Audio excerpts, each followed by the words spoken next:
주일 이후 예배에 오르신 우리 사랑하는 성도님들 주님의 이름으로 환영하고 그리고 축복합니다. 우리가 세상을 살아가다 보면 성공도 하고 때로는 실패할 때도 있습니다. 하지만 대부분의 사람들은 이 실패의 아픔보다는 성공의 기쁨만을 맛보기를 원합니다. 그래서 나보다 나은 사람들 혹은 나보다 성공한 사람들, 나보다 잘 나가는 사람들을 보면 부럽기도 하고 그리고 셈이 나는 것도 사실입니다. 하지만 반대로 나보다 못난 사람, 나보다 부족한 사람, 나보다 실패한 사람을 보면 안타까운 마음을 드는 것과 동시에 그래도 나는 저 사람보다 괜찮다, 그래도 나는 저 사람보다 낫다 스스로를 위로하기도 합니다. 성경을 볼 때도 비슷한 마음이 생깁니다. 위대한 하나님의 종들, 헌신적으로 충성했던 주님의 제자들, 복음에 목숨을 걸었던 많은 인물들을 보면서 그들이 갖고 있는 신앙과 그리고 믿음의 부러움과 존경심이 생기는 것이 마땅합니다. 모든 것을 버려두고 이 세상의 모든 명예와 권력들을 뒤로한 채 주님의 길을 따라가는 그 모습을 보면서 정말 아무도 할 수 없는 일이구나, 누구도 저렇게 할 수 없구나 라고 생각하기 때문입니다. 그런데 한편으로 또 위로가 되는 경우도 있습니다. 그렇게 대단해 보이는 인물도 실수가 있었고 그리고 실패가 있었다라는 것입니다. 왠지 우리보다 더 높은 특별한 믿음을 갖고 있고 특별한 신앙이 있을 것 같은 그런 사람들의 실패는 오히려 우리에게 위로가 되는 경우가 있다라는 것입니다. 그들도 나와 같은 인간이구나, 도저히 따라갈 수 없을 것 같은 그런 성경의 인물이 아니라 나도 저렇게 살아갈 수 있겠구나, 이런 가능성을 그들로부터 볼 수 있기 때문입니다. 오늘 우리가 읽은 이 마가복음 9장의 본문의 이야기는 사실 14절부터 시작이 되고 있습니다. 큰 무리들이 예수님의 제자들을 둘러쌌습니다. 그 이유는 예수님의 제자들이 귀신 들린 아이를 고치지 못했기 때문입니다. 서기관들이 제자들을 몰아붙입니다. 왜 너희는 이 아이의 귀신 들린 이 아이를 고치지 못했느냐라고 공격을 했을 것입니다.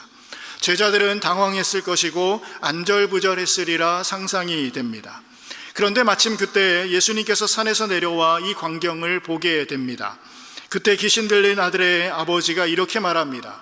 자신의 아이가 귀신에 들려 괴로움을 당하는데 귀신이 이 아이를 잡으면 거꾸로 뜨리고 거품을 흘리며 이를 갈며 파리하게 만드는데 이 아이에게 들린 귀신을 당신의 제자들이 쫓아내지 못하였다.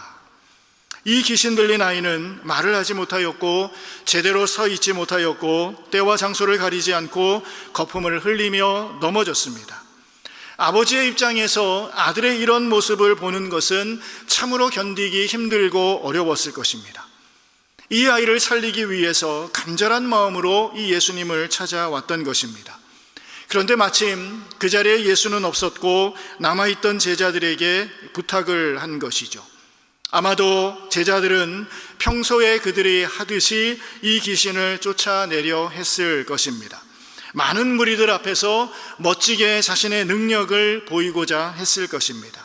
그러나 제자 중 어느 누구도 이 상황을 해결하지 못했습니다. 그 귀신을 쫓아내는데 제자들이 실패했습니다. 얼마나 제자들이 당황스러웠을까 짐작이 됩니다.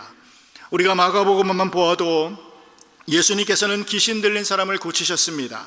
나병 환자를 치료하셨습니다. 중풍병자를 고치셨습니다. 뿐만 아니라 손 마른 자도 치료하셨고 바람과 바다도 잔잔케 하셨습니다. 심지어 죽은 아이도 살려내셨습니다. 지금 제자들은 바로 이런 능력의 주님의 제자들이었습니다. 뿐만 아니라 마가복음 6장을 보면 예수님께서 이 제자들을 보내실 때에 더러운 귀신을 제어하는 권능을 주셨다라고 분명하게 말씀하셨습니다. 제자들 또한 예수님이 주신 그 권능으로 많은 귀신들을 쫓아냈습니다. 그런데 지금은 이 큰 무리들 앞에서 다급한 그 아이의 아버지 앞에서 그들의 능력의 실패를 경험한 거예요. 왠지 평소처럼 되지 않았습니다. 귀신이 떠나가지 않았습니다.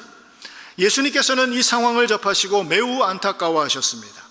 그리고 아버지에게 그 아이를 데려오라 명하시고 결국 그 아이를 고쳐주셨습니다. 여러분, 이것이 오늘 귀신 들린 아이의 치유의 사건입니다.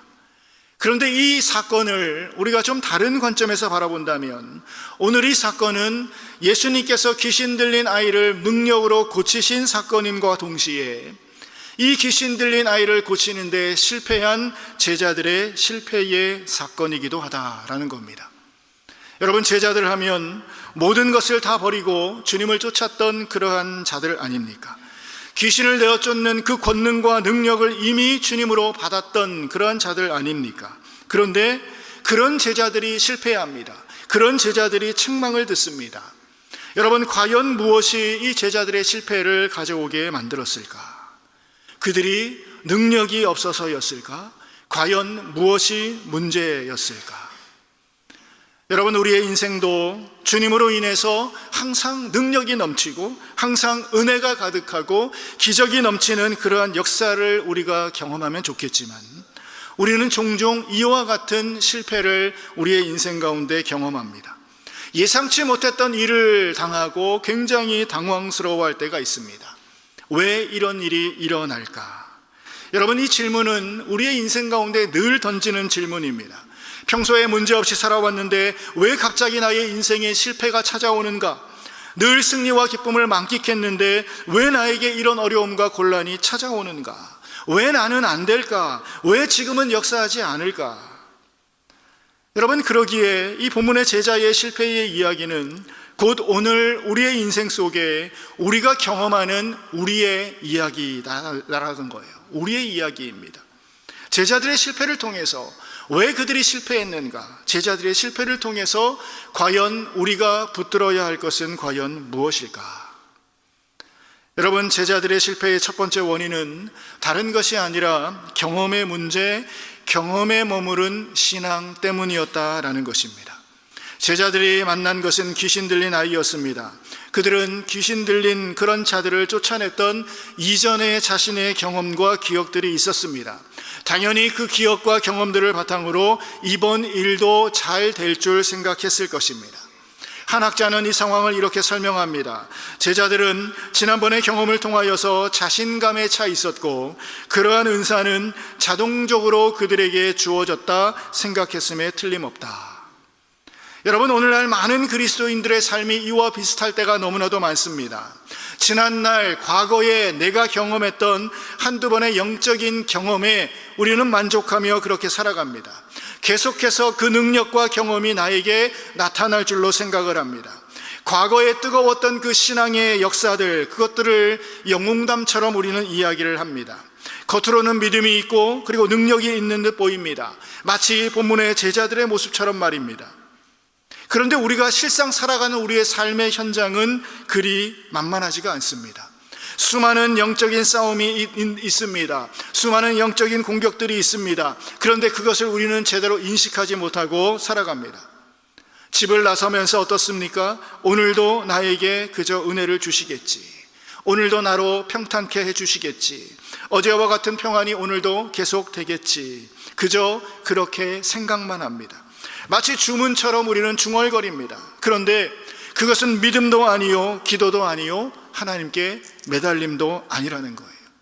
영적으로 우리가 무디어 있고, 영적으로 우리가 무감각해 있고, 영적으로 너무나도 안이하기 때문에 오는 잘못된 감정일 때가 참 많습니다. 이런 예전의 경험들, 예전의 체험에 붙잡혀 있게 되면 지금 내가 예수를 믿고 섬기고 잘 살아가고 있다라고 착각하게 만들어 버립니다. 영적으로 우리가 깨어서 순간순간 민감하게 하나님 나에게 원하시는 그 뜻에 반응하며 살아갈 수가 없다라는 거예요.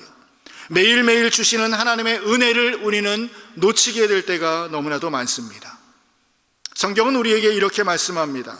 에베소서 6장에 보면 우리의 씨름은 혈과 육을 상대하는 것이 아니요 통치자들과 권세들과 이 어둠의 세상 주관자들과 하늘에 있는 악한 영들을 상대함이라 라고 말씀합니다. 우리가 살아가는 현실이 이렇다라는 거예요. 여러분, 우리 성도들이 이 땅 가운데 겪는 여러 문제들, 모든 문제들은 이런 영적인 싸움에 있다라는 것을 우리는 항상 기억해야 합니다.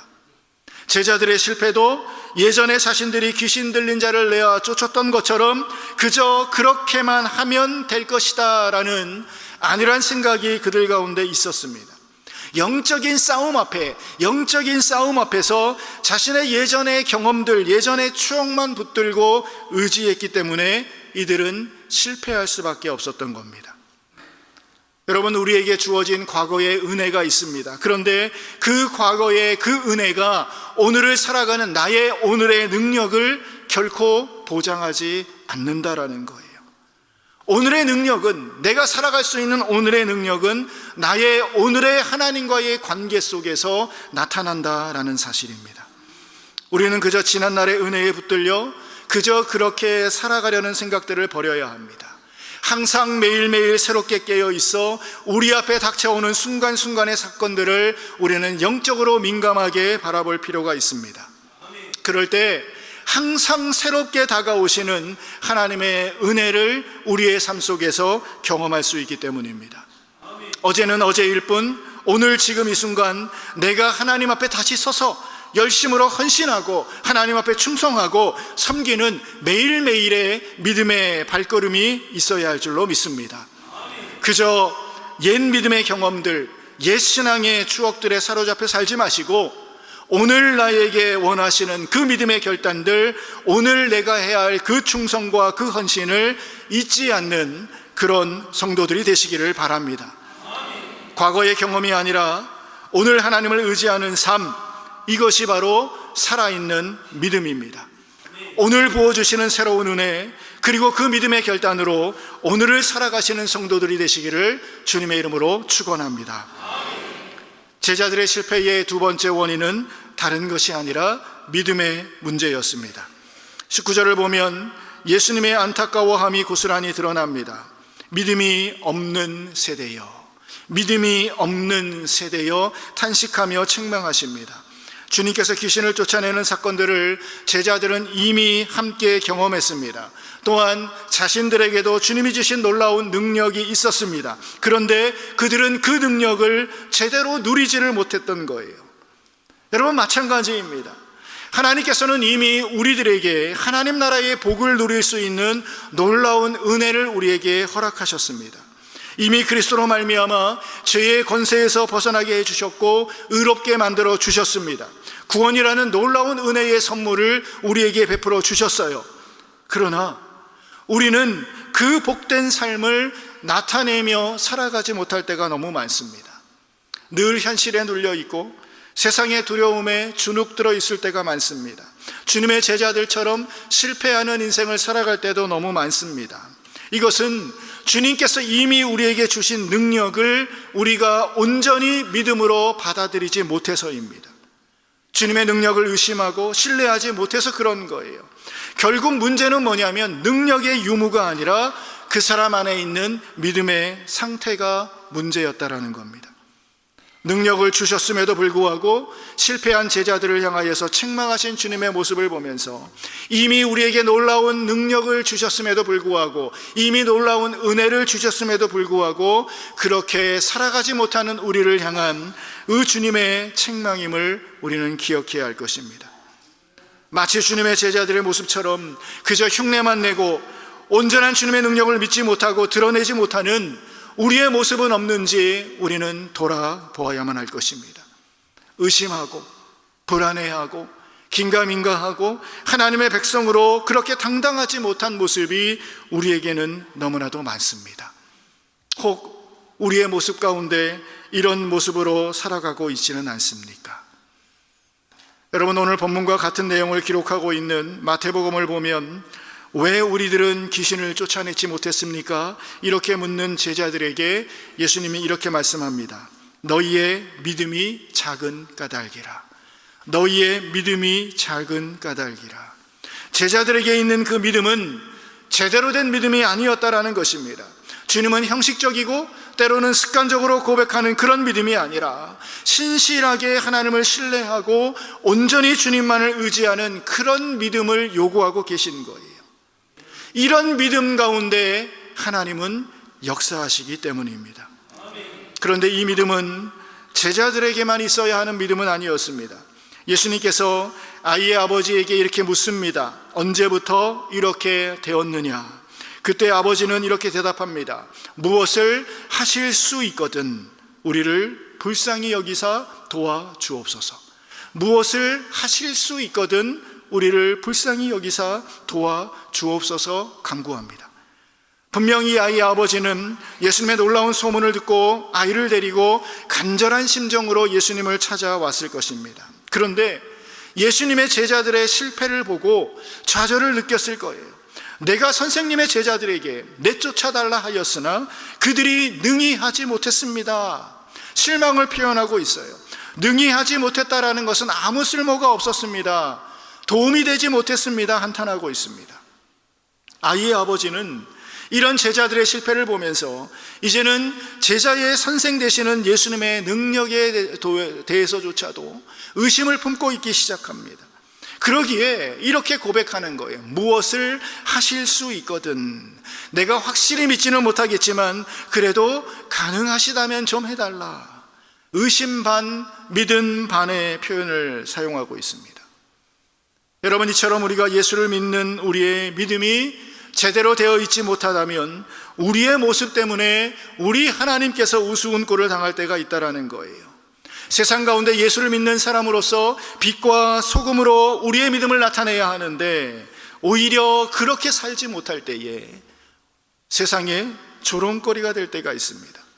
나를 통해서 주님이 드러나는 것이 아니라 나 때문에 주님이 욕을 먹는 경우가 생겨난다라는 거예요. 우리는 참 심각하게 생각을 해봐야 됩니다. 제자들의 실패는 주님의 능력을 의심토록 만들고 말았습니다. 그때 예수님께서 23절에 이렇게 말씀합니다. 할 수 있거든이 무슨 말이냐? 믿는 자에게는 능히 하지 못할 일이 없느니라. 할 수 있거든이 무슨 말이냐? 믿는 자에게는 능히 하지 못할 일이 없느니라. 여러분, 이 말씀은 믿음을 가진 자는 하나님의 능력에 한계를 두지 않는다라는 거예요. 믿음이 있는 자는 하나님의 능력에 제한을 두지 않는다라는 거예요. 할 수 있거든의 믿음의 수준을 갖고 있는 아이의 아버지를 책망하십니다. 믿음이 있다면 나의 능력을 의심하지 마라. 주님이라면 모든 것을 할 수 있다. 주님에 대한 확실한 믿음을 요구하십니다. 그러자 아이의 아버지는 소리질러 외칩니다. 내가 믿나이다. 나의 믿음 없는 것을 도와주소서. 자신의 믿음이 흔들리고 있음을 알았어요. 자신의 믿음이 흔들리고 있음을 깨달으면서도 소리를 지릅니다. 믿습니다. 흔들리는 감정에도 믿음의 발걸음을 내딛겠다는 의지적인 결단입니다. 그런데 그 마음속에는 여전히 연약함이 있음을 인정하는 거예요. 믿습니다. 나의 믿음 없는 것을 도와주소서. 하나님 앞에 나아가, 주님 앞에 나아가 매달리는 믿음, 하나님은 그런 믿음을 받아주시는 줄로 믿습니다. 이것이 바로 우리의 외침이 아니겠습니까? 의심이 있고 연약합니다. 그럼에도 불구하고 주님 앞에 나아가 고백합니다. 주님, 제가 믿습니다. 그러나 우리의 연약함 또한 고백해요. 주님, 믿습니다. 나의 믿음이 너무나도 연약합니다. 그러니 주님께서 도와주옵소서. 여러분, 믿음은 나의 무능과 나의 능력 없음에 대한 고백입니다. 내가 비록 연약하고 약하지만 나 자신이 아닌 하나님을 의지하는 것, 하나님을 신뢰하는 것이 바로 믿음입니다. 의심 속에서도 하나님을 붙드는 그런 선택, 그렇게 하나님을 매달리는, 하나님께 매달리는 그 믿음, 하나님께서는 그 믿음을 받아주십니다. 바로 이 고백이 오늘 우리들의 고백이 되어야 할 줄로 믿습니다. 여러분들은 과연 어떠한 마음으로 예수를 믿고 있습니까? 그저 할 수 있거든의 하나님은 혹 아니십니까? 할 수 있으면 해주시고 아니면 말고식의 믿음은 아닙니까?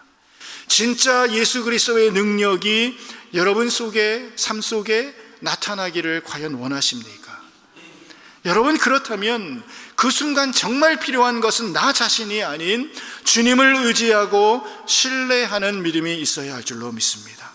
제자들의 실패는 주님의 능력을 온전히 신뢰하는 온전한 믿음이 그들 가운데 없었기에 실패하고 만 것이에요. 하나님이면 어떤 일이든 하나님이시면 무슨 일이든 하실 수 있다. 바로 우리 하나님께서는 우리의 이 믿음을 보기를 원하십니다.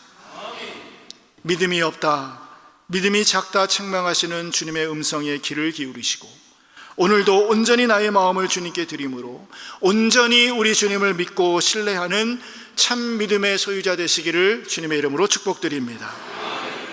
제자들의 실패의 세 번째 원인은 기도의 문제였습니다. 예수님께서는 그 아이에게 있는 더러운 귀신을 꾸짖어 나오게 하시고 그 아이를 고쳐주셨습니다. 이 모든 상황을 보고 있던 제자들은 묻습니다. 우리는 어찌하여 능히 그 귀신을 쫓아내지 못하였습니까? 그러자 29절에 예수님이 대답하십니다. 기도 외에 다른 것으로 이런 종류가 나갈 수 없느니라. 여러분, 바꾸어 생각해 보면 제자들의 실패는 무엇 때문입니까? 기도 외에 다른 수단과 다른 방법을 사용했기 때문이라는 것입니다. 여러분, 우리들에게도 제자들의 실패와 같은 동일한 순간들이 종종 있습니다. 왜 예수님 그때는 나와 함께 하셨는데 지금은 함께 하지 않으십니까? 그때는 나의 도움이 되어 주셨는데 지금은 어디 계십니까? 그때는 제가 영적으로 뜨거웠는데 왜 지금은 그렇지 않습니까? 이해할 수 없는 상황과 순간들이 너무 많습니다. 그런데 그때 주님의 대답은 매우 충격적입니다. 기도 때문이다. 기도가 없기 때문이다. 영적으로 나와 교제가 없기 때문이다 대답하십니다. 다시 말하면 네가 하나님을 의지하지 않기 때문이다 말씀하십니다. 앞선 말씀을 생각해 보면 제자들의 실패는 믿음의 문제였습니다. 그들이 믿음이 없어서다, 믿음 때문이다 말씀하셨어요. 그런데 예수님께서는 이제 갑자기 기도를 말씀합니다. 이것은 믿음과 기도가 매우 밀접하게 관련되어 있기 때문입니다.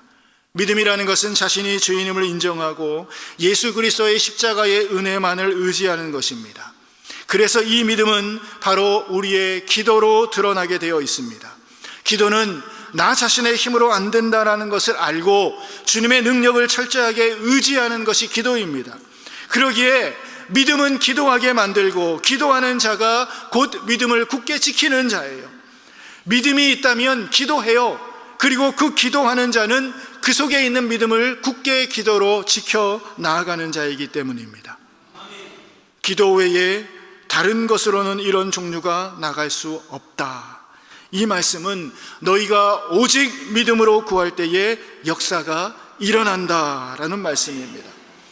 믿음은 추상적인 것이 아니라 기도로 드러나는 실제적인 행동입니다.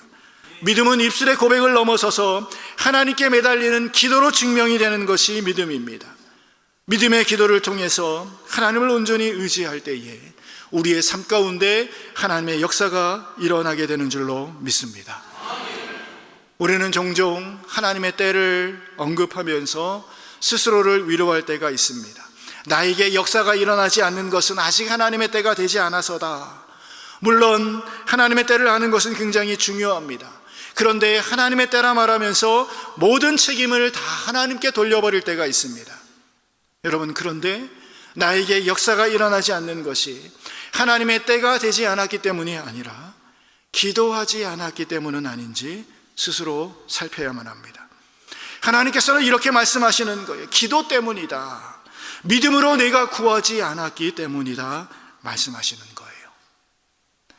헨리 나우에는 기도에 대해서 이렇게 말씀합니다. 우리는 너무 바빠서 기도하지 못한다. 기도는 사치요 자유로운 시간에 해야 할 일이요 일이 없는 날이나 휴가 기간에 할 일로 되어 있다. 이렇게 지적했습니다. 여러분, 혹시 우리의 기도가 이렇게 취급되지는 않습니까?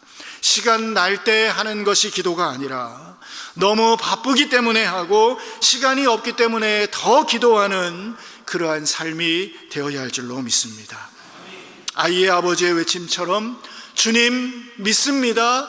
나의 믿음 없음을 도와주소서. 이렇게 매달리는 믿음, 의심이 있지만 그럼에도 불구하고 주님께 나오는 이 믿음, 이것이 우리의 믿음의 고백이 되어야 할 줄로 믿습니다. 여러분, 혹 어떤 문제 앞에 서 있습니까? 그 문제를 가지고 주님 앞에 나아가십시오. 믿음과 의심 사이에 서 있습니까? 우리가 믿음으로 구할 때에 영적으로 이기며 승리하는 성도들이 될 줄로 믿습니다. 과거의 경험이 아니라 오늘의 믿음으로, 형식이 아니라 기도하는 우리의 기도의 모습으로, 의심이 아니라 하나님을 신뢰함으로 나아가는 그런 주의 성도들이 되시기를 주님의 이름으로 간절히 축원합니다.